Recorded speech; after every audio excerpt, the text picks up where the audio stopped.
পিতৃ মাতৃ সেৱাতকৈ আৰু ইয়াতকৈ ডাঙৰ ধৰ্ম নাই। পিতৃ মাতৃ সেৱাতকৈ আৰু ইয়াতকৈ ডাঙৰ কোনো ধৰ্ম নাই, না হিন্দু না মুছলমান। পিতৃ মাতৃ হৈছে সৰ্বশ্ৰেষ্ঠ। মই এই ভিডিঅ'টোত আপোনালোকে এটা কথা ক'বলৈ গৈছোঁ, বহুত বেয়া লাগিছে, দুখৰ বিষয়। আপোনালোকে চাইছে যে চিতাৰ আগ জ্বলি আছে।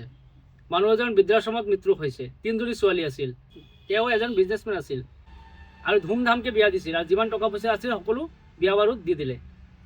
কিন্তু বিজনেছত লছ খোৱাৰ বাবে তাৰ অলপ প্ৰব্লেম পৰিলে আৰু তিনিওজনীয়ে ছোৱালীৰ ওচৰত গৈছে, কোনো তাক ৰখা নাই।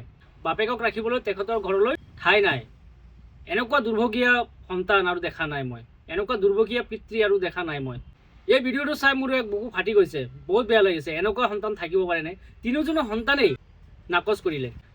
সেইটো বাদ দিয়ক, তাৰ উপৰিও কি কাণ্ড হ'লে হয় আপোনালোকে ভাবি আচৰিত হৈ যাব। বৃদ্ধাশ্ৰমত যেতিয়া পিতৃ মৃত্যু হৈছে, মৃত্যু হোৱাত ছোৱালীকেইজনলৈ ফোন লগাইছে যে আপোনালোকৰ পিতৃ মৃত্যু হৈছে, আপোনালোকে সোনকালে আহক আৰু অন্তিম সংস্কাৰখন কৰক।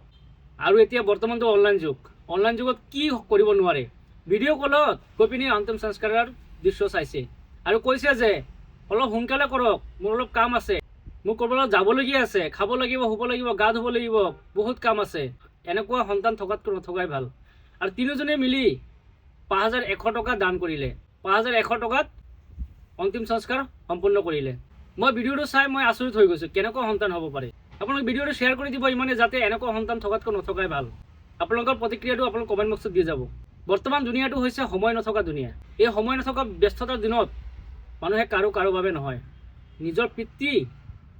নিজৰ পিতৃক সন্তানে চিনি নাপালে, ইমান ডাঙৰ দীঘল কৰিলে তথাপি চিনি নাপালে।